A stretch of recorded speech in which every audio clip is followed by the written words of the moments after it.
ഞണ്ട് എങ്ങനെയാണ് നമുക്ക് ക്ലീൻ ചെയ്യുന്നത് നോക്കാം കേട്ടോ. അപ്പോൾ ആദ്യമേ ഇതിൻ്റെ കാല് നമുക്ക് കട്ട് ചെയ്തെടുക്കണം കേട്ടോ. ഇതിങ്ങനെ പിരിച്ചു കഴിഞ്ഞാൽ ഇത് പോരും. അപ്പോൾ എല്ലാ കാലും ഇതുപോലെ ഇങ്ങനെ ഊരിയെടുക്കാം. അപ്പോൾ ഇതുപോലത്തെ ഈ ചെറിയ കാലൊന്നും നമ്മൾ എടുക്കത്തില്ല, അതിൻ്റെ അകത്ത് മാംസമൊന്നും കാണത്തില്ല കേട്ടോ. നമുക്ക് ഇതുപോലത്തെ വലിയ കാല് മാത്രം മതി. കത്രിക പോലെ ഇരിക്കുന്ന കാലില്ലേ, അത് മാത്രം മതി നമുക്ക്. ഇതുപോലെ ഇങ്ങനെ പൊടിച്ചു കഴിഞ്ഞാൽ ഊരിപ്പോലുമില്ല.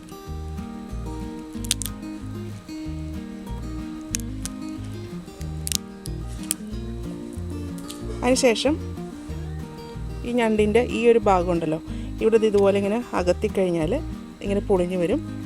എന്നിട്ട് ഇതിനെ ഇങ്ങനെ അകത്തി കൊടുക്കാം. ഇത്രയേ ഉള്ളൂ.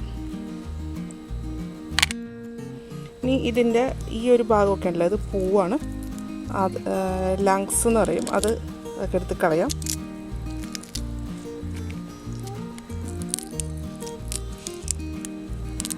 ഇത് കളഞ്ഞില്ലെങ്കിലും കുഴപ്പമില്ല കേട്ടോ.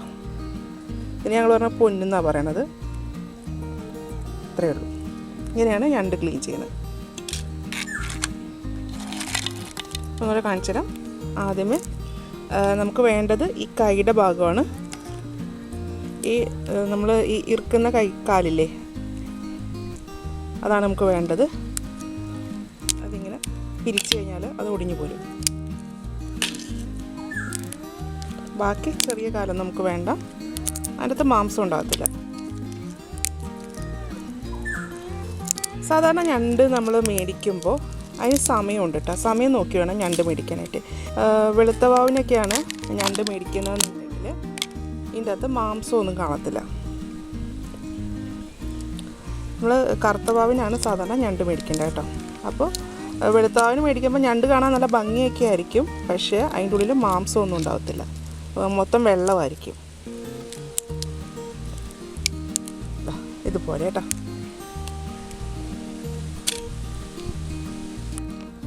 ഇനി നമ്മൾ ആ ഇറുക്കുന്ന കാലെടുത്തിട്ടുണ്ടല്ലോ, ഇത് കുറച്ച് കട്ടി കൂടുതലായിരിക്കും, നമുക്കിത് ഇങ്ങനെ തന്നെ കഴിക്കാൻ പറ്റത്തില്ല. അതിന് ഞാൻ എന്നാ ചെയ്യുന്നത് വെച്ചാൽ ഇതൊന്ന് പൊട്ടിച്ചു കൊടുക്കും കേട്ടോ. നമുക്കൊരു പലകയുടെ മുകളിൽ വെച്ചിട്ട് കട്ട് ചെയ്യാം കേട്ടോ. ഞാൻ വെട്ടുകത്തി വെച്ചിട്ട് കട്ട് ചെയ്യാൻ നല്ല ബലമായി സാധനത്തിന്. ഇപ്പോൾ ഇങ്ങനത്തെ ഞണ്ടൊക്കെ ക്ലീൻ ചെയ്യുമ്പോൾ വെളിയിൽ വെച്ചിട്ട് ക്ലീൻ ചെയ്യുന്നതായിരിക്കട്ടെ നല്ലത്, അല്ലെങ്കിൽ അടുക്കളയിലൊക്കെ ഇതിൻ്റെ മൊത്തം അടുക്ക് തെറിക്കും. ഇതുപോലെ ഇങ്ങനെ ഉണ്ടായിട്ട് മുറിച്ച ശേഷം ഈ വെട്ടുകത്തി വെച്ച് തന്നെ ഇതിൻ്റെ പുറമൊന്ന് ജസ്റ്റ് ഒന്നിങ്ങനെ ആക്കി കൊടുക്കാം കേട്ടോ. ഒന്ന് പൊട്ടിയാൽ മതി കേട്ടോ. നമുക്കത് കടിക്കാം, അല്ലെങ്കിൽ അത് നമുക്ക് പൊട്ടിച്ചെടുക്കാൻ കുറച്ച് ബുദ്ധിമുട്ടായിരിക്കും. ആദ്യം ഈ ഇറുക്കുന്ന ഭാഗം കട്ട് ചെയ്ത് കളയണം കേട്ടോ. അതുപോലെ ഇങ്ങനെ ജസ്റ്റ് ഒന്ന് പൊട്ടിച്ചാൽ മതി.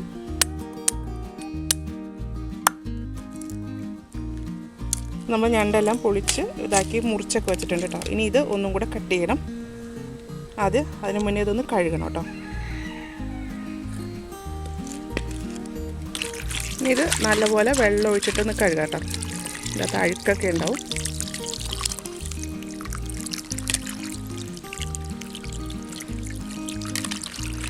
അതിങ്ങനെ ചെളിയിലൊക്കെ കിടക്കുന്നതല്ലേ, ഇത് അഴുക്കുണ്ടാവും കേട്ടോ. നല്ലപോലെ ഒരു സൈഡൊക്കെ ഒന്ന് നന്നായിട്ടൊന്ന് കഴുകണം കേട്ടോ.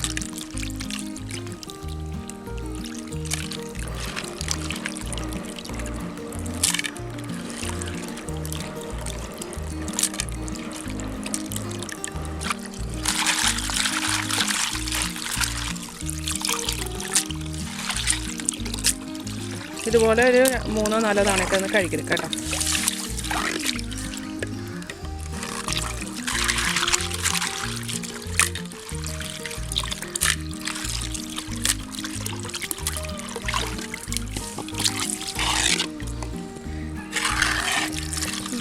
നമുക്കിപ്പോൾ കിട്ടിയേക്കണ ഞണ്ടിൻ്റെ കാല് കുറച്ച് ചെറുതായിരുന്നു കേട്ടോ. കുറച്ച് വലുത് കിട്ടുവാണെങ്കിൽ നല്ലതായിരിക്കും കേട്ടോ. ഈ കാലിലായിരിക്കും മാംസം കൂടുതലുണ്ടാവുന്നത്. ഞണ്ട് മേടിക്കുമ്പോൾ കറുത്ത വശത്തിലാണ് മേടിക്കേണ്ടത് കേട്ടോ. അപ്പോൾ ഇതായിപ്പോൾ ഞാനൊരു 4 പ്രാവശ്യം കഴുകിയിട്ടുണ്ട് കേട്ടോ. ഇനി ഇത് നമുക്കൊന്ന് മുറിക്കാം. ഞാനിതിന് ഈ ഞണ്ടിൻ്റെ ഈ ഒരു ഭാഗം ഉണ്ടല്ലോ, ഇങ്ങനെ രണ്ടായിട്ട് മുറിക്കും. അതിനുശേഷം ഇതാ രണ്ടായിട്ട് മുറിച്ചതിന് ശേഷം ഇതാ ഇങ്ങനെയും കൂടെ മുറിക്കും.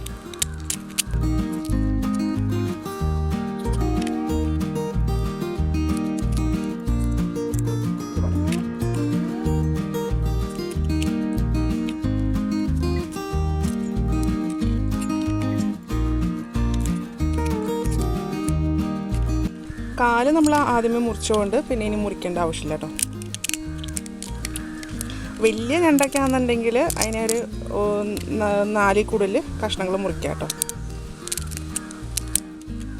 മുറിച്ചതിന് ശേഷം ഇനി അത് കഴുകണ്ട കേട്ടോ. കഴുകി കഴിഞ്ഞാൽ അതിൽ നിന്ന് മാംസമെല്ലാം ഊരിപ്പോരും. അപ്പോൾ നമ്മുടെ ഞണ്ട് ഞാനിതുപോലെ എല്ലാം വൃത്തിയാക്കി എടുത്തിട്ടുണ്ട്. അപ്പോൾ ഞാനിത് വെച്ചിട്ട് ഇനി കറി ഉണ്ടാക്കാൻ പോവാണ്. അപ്പോൾ അത് അടുത്തൊരു വീഡിയോ ആയിട്ട് നമുക്ക് കാണിച്ചു കേട്ടോ. അപ്പോൾ ഇതുപോലെ ഞണ്ട് മേടിച്ചിട്ട് എല്ലാവരും കട്ട് ചെയ്ത് കറി വെച്ചൊക്കെ നോക്കുക കേട്ടോ. ഉണ്ടാക്കി നോക്കിയിട്ട് ഇതുപോലെ അഭിപ്രായം എൻ്റെ കമൻറ്റ് ബോക്സിൽ ഇടുക. എൻ്റെ ചാനൽ ആദ്യമായിട്ടാണ് കാണുന്നതെങ്കിൽ സബ്സ്ക്രൈബ് ചെയ്യുക. വീഡിയോ ഇഷ്ടമായെന്നുണ്ടെങ്കിൽ ലൈക്ക് ചെയ്യുക, ഷെയർ ചെയ്യുക. അപ്പോൾ ഇനി അടുത്ത ദിവസം അടുത്ത റെസിപ്പിയുമായി കാണാം. താങ്ക്